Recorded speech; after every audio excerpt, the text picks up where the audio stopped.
Thanks, Todd. Okay, so good morning, everybody. My name is Jackie Boyle, and from wherever you are throughout the globe, I have the absolute honour of being able to welcome a very good friend of all of us in dual-nominated Nobel Prize scientist, Dr. Joseph Ahrens. So how are you? I'm doing really good. I've, last year or so, I've not been able to attend most of these meetings, but last couple of weeks I am, and I'm ready to get going, get back into it. And I appreciate everyone who comes on board here to listen to these little talks. You know, one of the things that I wanted to say that you just alluded to is that we're not being police officers here trying to keep people in line and say, don't record this. But, you know, sometimes things are taken out of context, and that's really what we're trying to avoid. And it has happened to us. And then the US and Australian FDA come visit us. So this is why we'll put this up. You can listen to it, but we're very sensitive about things being taken out of context, especially in a meeting like today, which is question and answers. And it is very important, isn't it, Dr. Ahrens, because people want to ask questions. And of course, those questions generally are about conditions and the symptoms that they are dealing with. So even when we talk about that, Dr. Ahrens, that's even an interesting topic on how we can describe that. Is before we start on the questions, is there a way that you can suggest to people to actually ask people about their symptoms rather than conditions, why we should be asking the questions different? Well, we don't want to ask questions about actual disease conditions because we do not claim to cure or heal or treat or ameliorate any disease conditions. But symptoms, yeah, we can talk about that. And immune system, how we support that health, yeah, we can talk about that. But, you know, if someone says, well, will a certain product cure cancer? Oh, I can't, no, it doesn't matter what I think about it. I can't say. I can talk about the symptoms and how you can take care of those, but we just have to be careful. Yeah, because the reality, I mean, and when we do say, you know, that's one of the ones that people will ask a lot of questions about is cancer, because it affects a lot of lives in such a damaging way. But that is one of the big ones, heart disease and things like that, that we sometimes do see that is asked on some of the groups. And it's something that we're trying to encourage people for this reason. This is why we've brought it up, because we need to protect you. We need to protect more than ever this product, Emulin, and we need to protect the company as well. So we're not trying to be the fun police here. So let's get started anyway. So Dr. Ahrens, I've sent you through these questions, but this is in regards to a condition called psoriasis. So when we're looking at the symptoms of psoriasis, do you think it's a good option for a client who is on Emulin M? Would it be better to stay on Emulin M to get the results because she doesn't have diabetes? Should she use the M, but is there going to be a result with Emulin C if she decided to use Emulin C? So I guess the question being, realistically, is there's this big confusion between, well, if I have Emulin M and I'm using it and I have a symptom related to psoriasis, am I better off to stay on Emulin M? But if I did have some C, is that going to do the same thing for those symptoms of psoriasis? Well, that is a very good question. So back several years ago, we developed a product that was not Emulin, but it was closely related to it. And we thought it would be great for weight loss and blood sugar control. And we were selling it actually through GNC, and people came to us and said, wow, I love this product. It's cured my psoriasis. And I said, wait a second, we're not curing any diseases. Said, well, I don't care what you say. I had psoriasis. I took this because I'm overweight and my psoriasis went away. And that was actually what started us on the journey to the product we have today. And that original product was very close to Emulin C. So yes, Amylin C will help. Now, what is going on? We do not cure psoriasis. What we're doing is supporting the immune system. And you get things like psoriasis, which is an autoimmune disease, which means your body mistakenly attacks itself.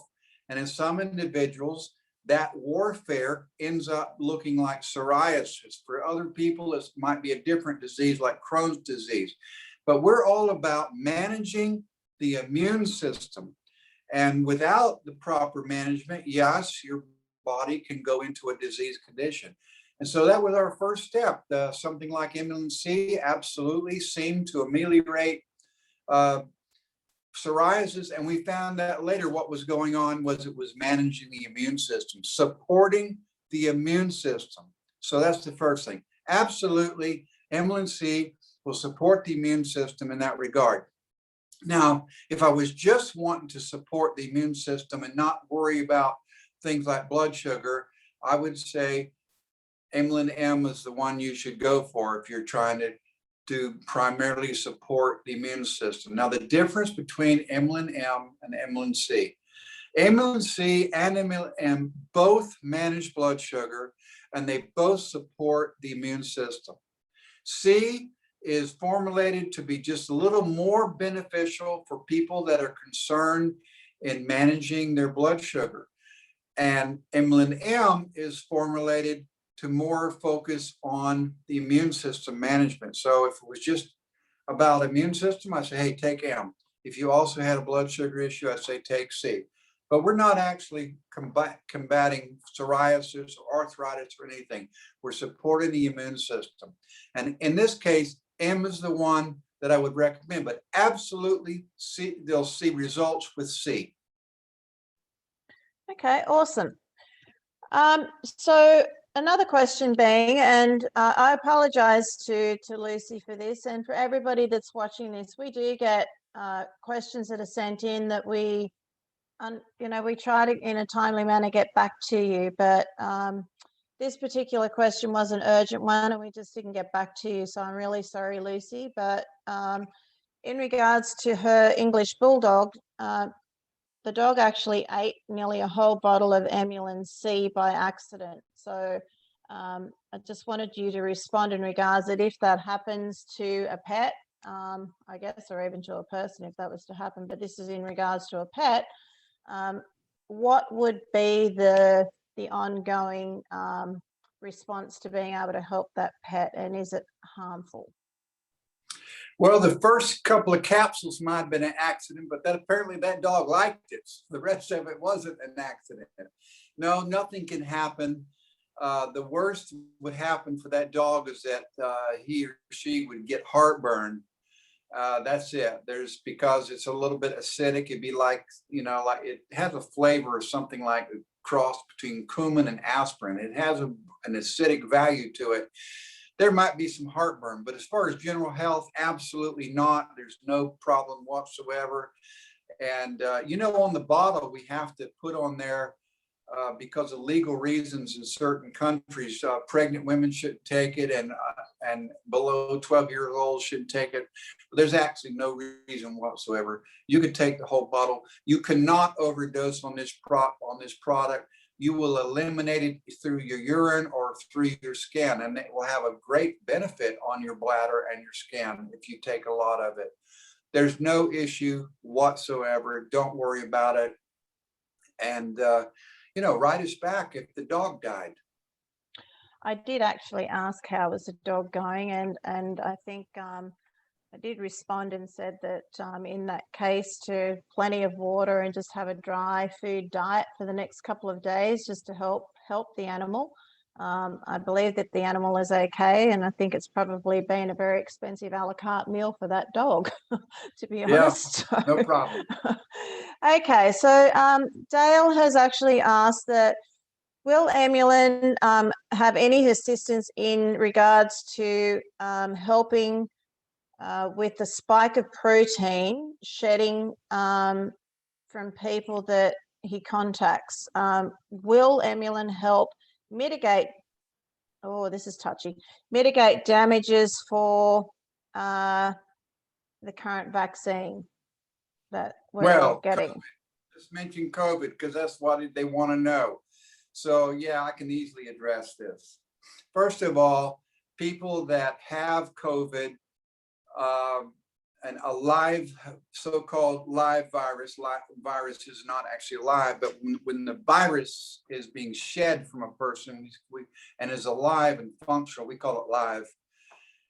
When they shed that virus, coughing, you wear the mask, not for you to prevent it. It's from somebody sick to give it away. That's really why doctors wear a mask during surgery. It's not because they're afraid they're catching something from you. They don't want to give you something. Masks are for the sick people, not the ones that are okay.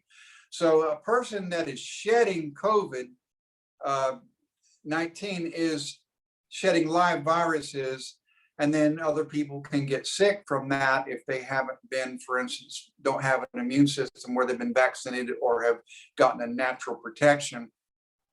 The proteins spike proteins have nothing to do with it. They can't give you disease. They do not cause any type of problem at all.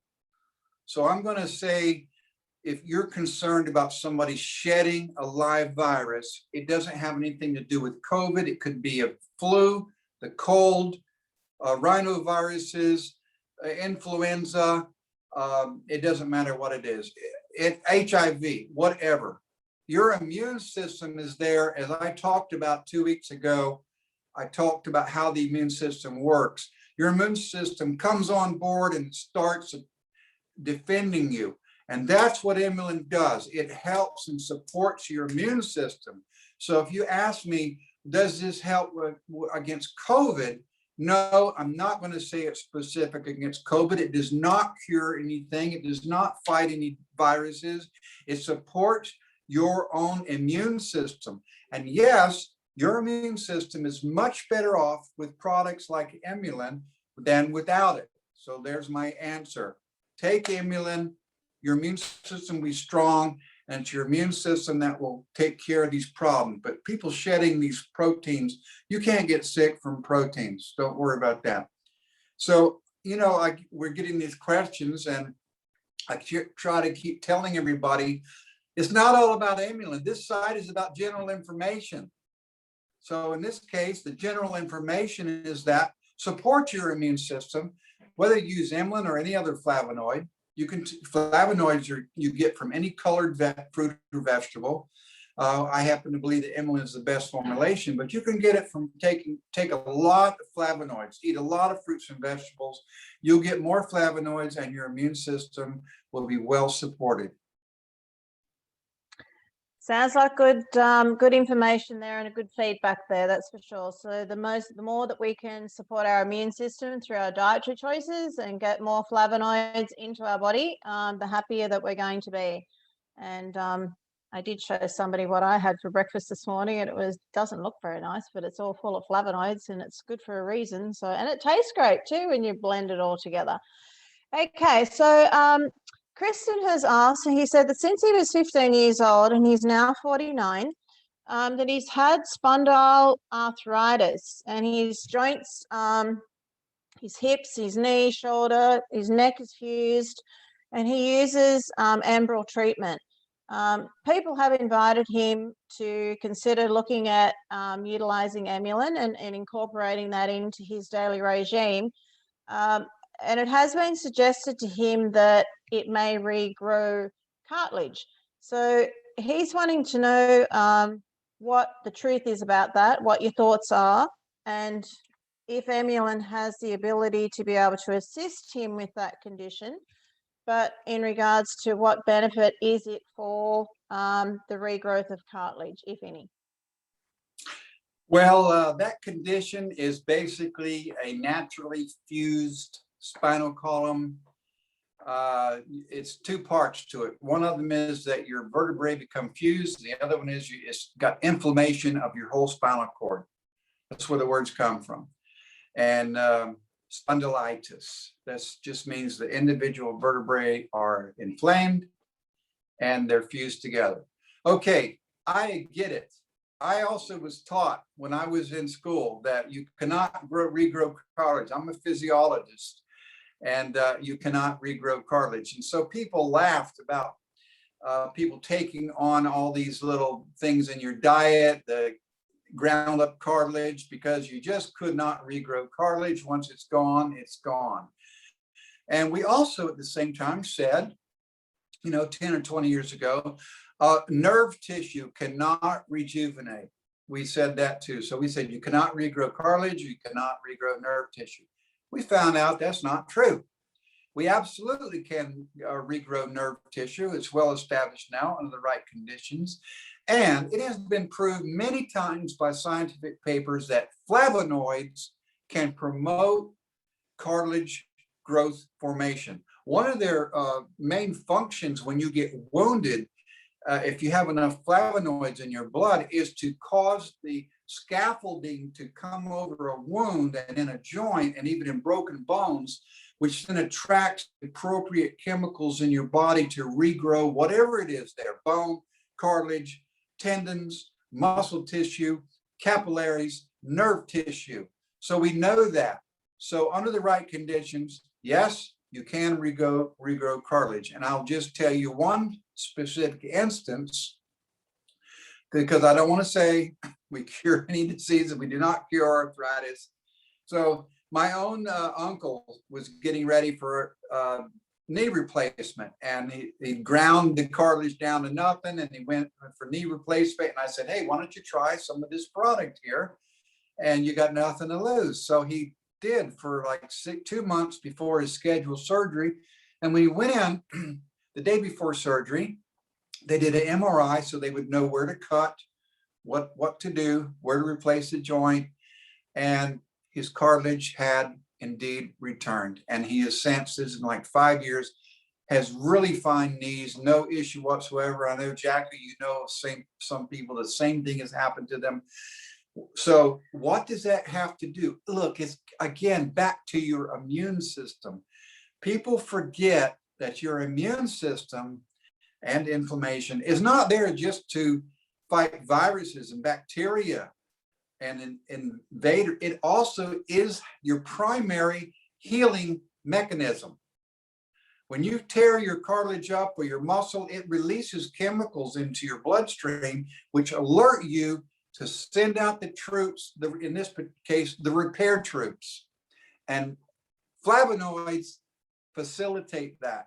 So people that have more flavonoids in their body tend to do better, and in healing bones, as an example. And also there are many cases where they have rebuilt the cartilage. So this is really cutting edge science. 5 years ago, we didn't think this, but right now, go to a place like pubmed.org,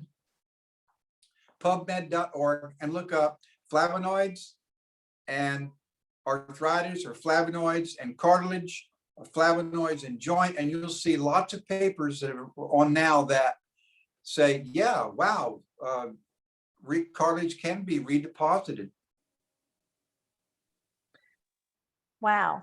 This is why we come onto these calls, isn't it? Because of the knowledge, pardon me, and the education that you provide, Dr. Ahrens. Thank you so much. Okay, so the next question is that Kathy has sent in that from a client that their knees have stopped being sore, but they are extremely stiff now. Is this normal? So the soreness has gone away, but there's some stiffness that has appeared. They're feeling tired since they started taking Amulin, and they also do keto. Could this be a coincidence? Are you able to give your opinion in this area, please? So I'm looking back in my memory,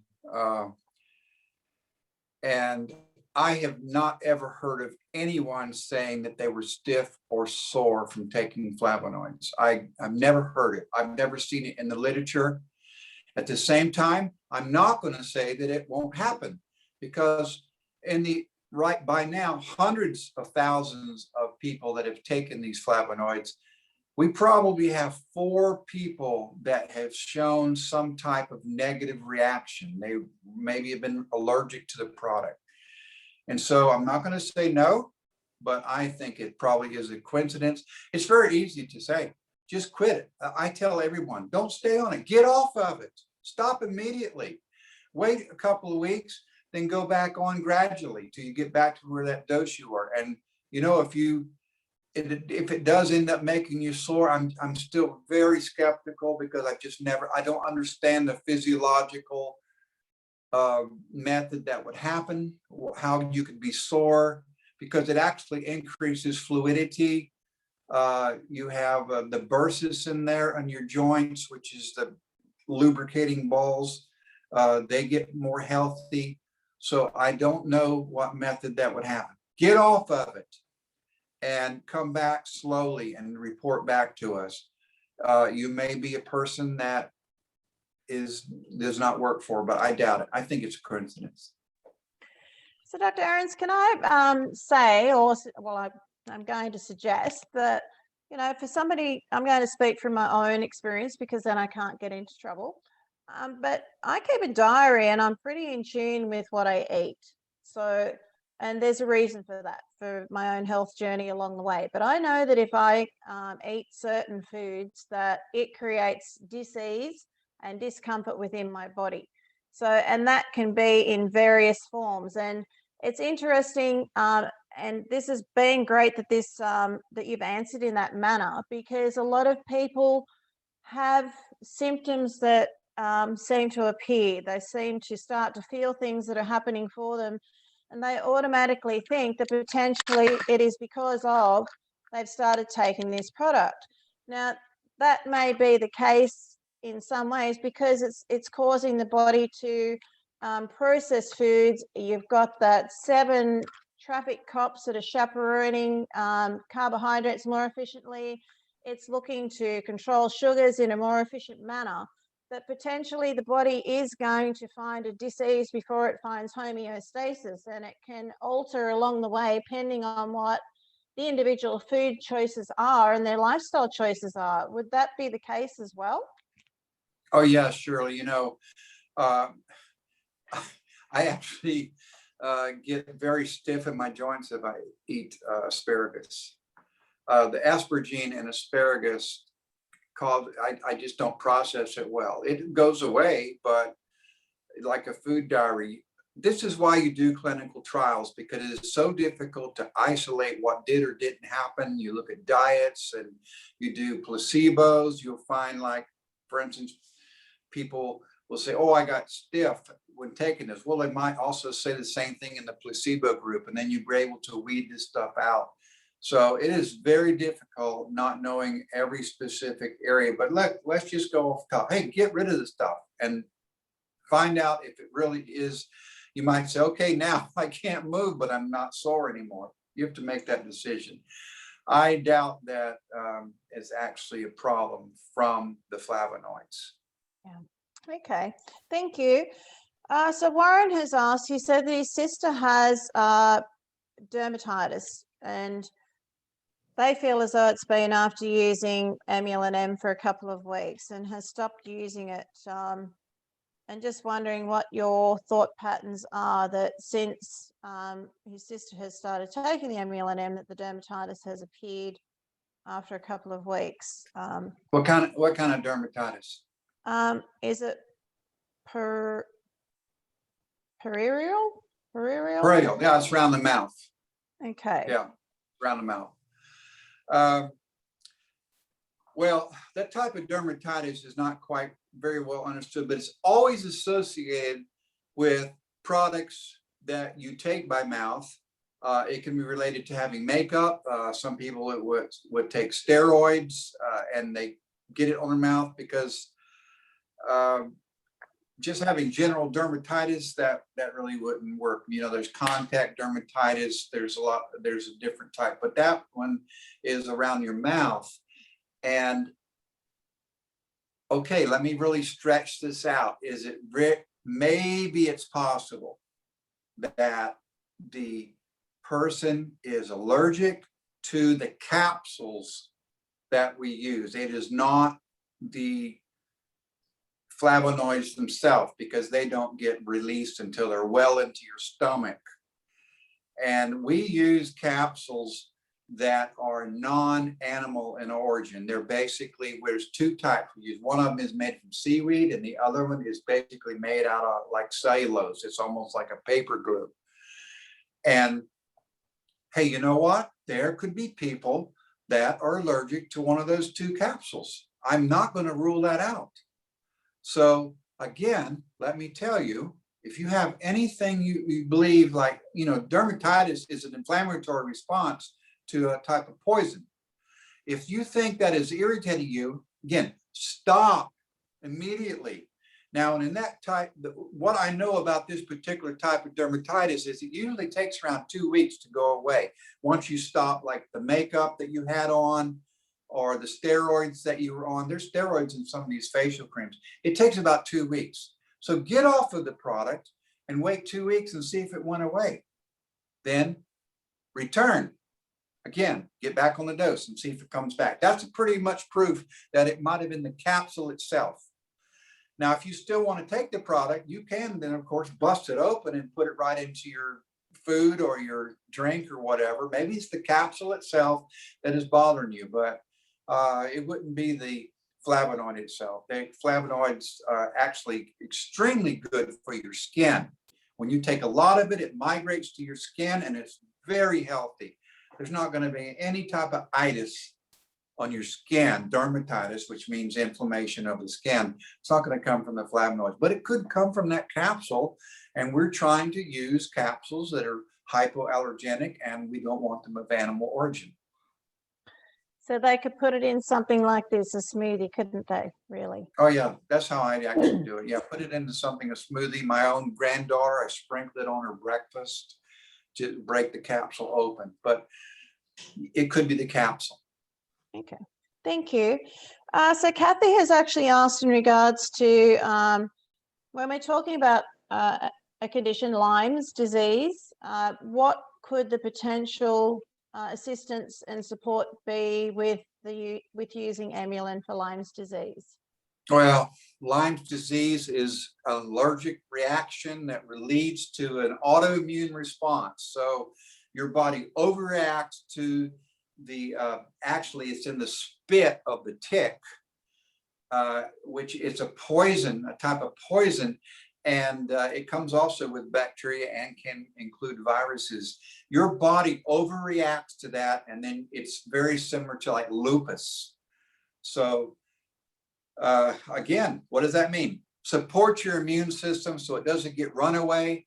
It will do two things. It will keep you from overreacting to something that like Lyme's disease, and it will also support your immune system to begin with. So it causes the soldiers to show up to fight and fast, and it also doesn't let them get overactive. And that's what's so wrong with Lyme's disease. Your body gets overreactive and you end up attacking yourself.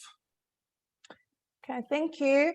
Also, I've got two little quick questions here. So when we're looking at sciatic pain, and they're asking in regards to extreme sciatic pain, how much do you suggest in regards that somebody should take?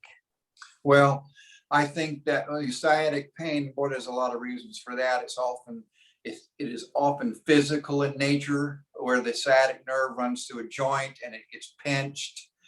That's a whole other ballgame. But I can say, again, if you have flavonoids, your body will react the best that it can. Your joints will be better. The firing of the nerve itself across the synapse will be much more efficient. You know, and that's why people will sometimes report they have less headaches, because when they take flavonoids, it just makes everything more efficient. And any time you have a condition, I don't care if it's hay fever or Lyme's disease or arthritis or cold, flu, take as much as you can afford. Take a lot, 6, 10, saturate yourself, and then you'll get better, and then you can go back to a maintenance dose. But you need help. You have not had enough flavonoids in your diet since you were born. And even before that, your mother didn't have it. So take it a lot, get yourself balanced, then you can cut back. Homeostasis is a beautiful word, isn't it? Okay, last question. should a person find out their blood type to see what type of foods they should not eat that may potentially cause inflammation? Well, I understand that theory, and there may be some truth to it, but I think the overwhelming issue is you have a lousy diet to begin with. And you need to take a lot of fruits and vegetables that have fiber, flavonoids, and vitamins. I think that will overshadow anything you can do about your blood type and then what you should or shouldn't eat. Let us go back in the past and look at our ancestors that were very healthy, actually. And when we say they had a lifespan of average of 46 years, we didn't mean they were dying of disease. We meant they were attacked by a saber-toothed tiger. So the average got down into the 40s. Plenty of our ancestors lived to 90 and 100. And if we look at their diet, they didn't know what their blood type was. Come on. Yes, I think you're starting to pick out things. This is my personal opinion, but I will challenge anyone. You're picking out what you should or shouldn't eat because of your blood type. Where did this come from? Our ancestors didn't even know they had a blood type. They just ate what they could. What did they do? They ate dark berries that they found, blueberries, currants, muscadine grapes. This is the oldest grape we know about. They ate them as they came across them, and they were loaded with flavonoids, loaded. And then when they could, they came across tubers like potatoes and cassava. They ate those as they found them. They also ate lots of insects and grubs. They didn't go out and eat wheat because it didn't exist. There wasn't wild wheat growing. It's like the seeds of grass. It's not like today. They couldn't make bread. I'm talking about before we got settled down in agriculture and learned how to mill flour and grow wheat. They just found grains. They ate them as they found them. And they ate meat. They did. They ate it when they found it. And so this is what I believe our diet should be. I would not worry about your blood type, what you should eat. So I don't want to I'm not absolutely not putting that down. If you want to tease that out and get better and better, I want to look at your diet right now, and I guarantee you I could throw out 60 or 70% of it. Don't worry about your blood type and refining it like here and there. Let's get rid of all those carbs. Let's get rid of the rice and potatoes and the noodles and the bread. That is not natural. The processed sugar, all processed foods, get rid of them. You just won't even notice the difference between your blood type and that. So that's my opinion. And a very valued opinion as well. And, you know, knowledge is power, and power to be able to do something about our choices, to be able to live better, to live with a body that is not in disease, to find homeostasis. And all of these questions today, Dr. Ahrens, I really want to thank you so much for taking the time out to be able to answer those for us. And once again, I do want to just make everybody very aware that we are not making any claims to cure, heal, and or fix anything here and anything that has been spoken of today in this recording. We're merely just providing information through knowledge that Dr. Ahrens is able to share. And we really appreciate that you, we're not trying to be the fun police, that you actually share this recording and you do not record it yourself. Then we can guarantee that we can stay compliant. So I want to thank everybody, because I really believe that we are a needle in a haystack. To be honest, every single one of us respond differently to different foods. So it is trial and error. And all of these questions, Dr. Ahrens, seems to be coming back to, if it's not working for the individual, try something different. So one shoe does not fit all. In a lot of cases, it feels a little bit different. So is there anything you'd like to finalize on today's call before we finish? You know, there's a lot of keys to good health. They're basically revolve around diet and exercise. There's no magic bullet. Emulin is not a magic bullet. It's just something that's been missing out of our diet. It's very similar to a vitamin. If you take it, you'll be better off. But I don't even want to promote Emulin. I want to say eat better. Eat flavonoids. This is the colored parts of fruits and vegetables. And even the non-colored, like the pith in citrus. Always take citrus juice with pulp. If you scrape out the pulp and just have pulpless citrus juice, it's just like drinking Kool-Aid. So don't do that. If you're going to drink apple juice, get it with cider, with everything in it. These are the things that where all the vitamins and minerals and the flavonoids are. There's no magic bullet. And I want you to be able to come to me and ask me questions, what I think. And, you know, I might be wrong, but I have thought about it, and I'm a physiologist and I know how things work in our body. And we really need to be focused on eating a good diet, get rid of most of your carbs, and move, exercise. Please get up every now and then, run a little bit, hobble a little bit, whatever you're going to do. If you're in a wheelchair, wheel a little faster every now and then, and you will see a dramatic improvement.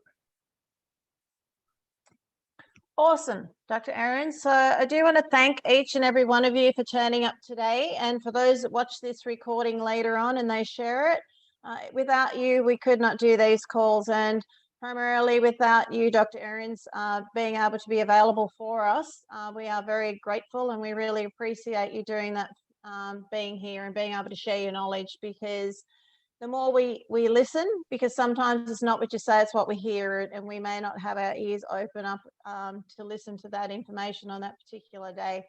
Because I can read something personally myself and I reread it and it means something to me on a different day. So it's always good to get plugged in, listen to what we're hearing, because education is key to being able to share. But if in doubt in regards to what Dr. Ahrens' products are, we're not just product driven on this page, as he said, but if you are wanting information, you want something that's safe to share, just share his webpage, www.drjosephahrens.com. It's got ample information in there that you can't go wrong with, other than what Valentis provide for you as well, which is all being revamped at the moment too. So again, Dr. Ahrens, thank you so much. And thank you to each and every one of you. I hope you have a great evening and we look forward to seeing you next week. Thank you. Thank you. Bye-bye. Thank you.